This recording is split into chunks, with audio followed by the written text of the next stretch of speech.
Lebanon, Baalbek, are the largest stones ever carved and the largest stones ever moved and lifted high. And this is very important because none of this has been proven. So let's see if today we have a scientific explanation of how we overcome the force of gravity at that time. The official history attributes this to the Roman Empire, but let's see if the Romans could really raise these stones to such heights. Here in this picture you can see these three famous stones that were built into the Temple of Jupiter, or better known as Triliton stones. But the most interesting thing is that each of these three stones is about 69 feet long, 13 feet high and 11.5 feet wide. And somehow they raised it to a height of 30 feet while it was previously brought from a distance of 1 mile. All uphill because the location of quarry is at the low point. To make it easier to compare, under these three blocks in this picture there are 7 smaller stones. And each of these stones weigh about 350 tons. Just look at how big a man is compared to them. It is important to note that in this complex, in addition to Jupiter's temple, there are many more stones that weigh about 600 to 900 tons. Just look at the people who looks like ants on this stone.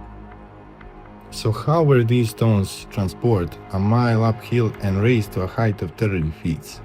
The official explanation is that the Romans came up with the idea and placed a roller under the stones, where they then dragged these huge stones uphill with ropes.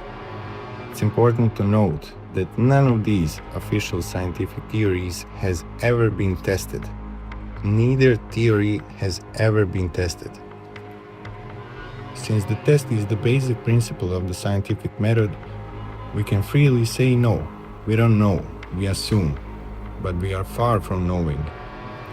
The second theory is even more ridiculous than the first one, which is that 900 oxen dragged these stones up the hill because it is assumed that one ox has a certain pulling power, so then times the 900 and that would be enough to transport these stones.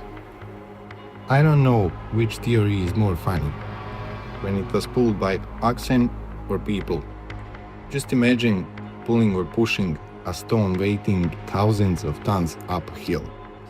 Or even if they were dragging stones on a roller, we know that such heavy stones would be driven into the ground because of the weight. Before we draw any conclusion, let's see how we carry heavy things today and then compare it to the historical technology to see if it's even possible.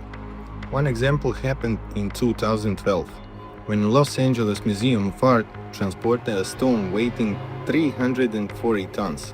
100 miles to the city, only 350 tons. It was pulled by a 288 feet long truck with 896 wheels, and this stone weighs only 340 tons.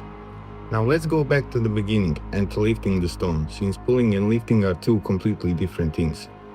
And you will agree with me that lifting is something much more difficult, especially at that time, which we consider backwards.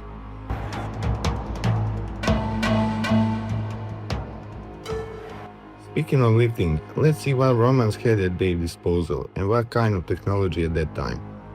In the time of Rome, there were the most powerful cranes that could lift up to 13,000 pounds, which is about 6 tons, which is quite impressive considering that they did not have hydraulics, only the mechanics cranes.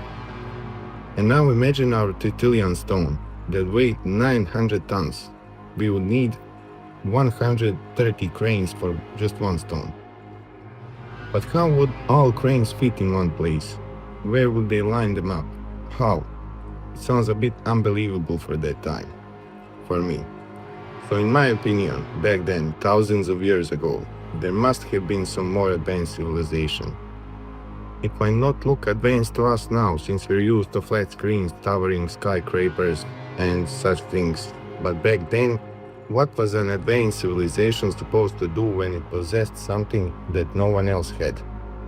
Well, it is enough to simply lift 3 trillion stones to a height of 30 feet and leave those who come thousands of years later wondering how, why, and who.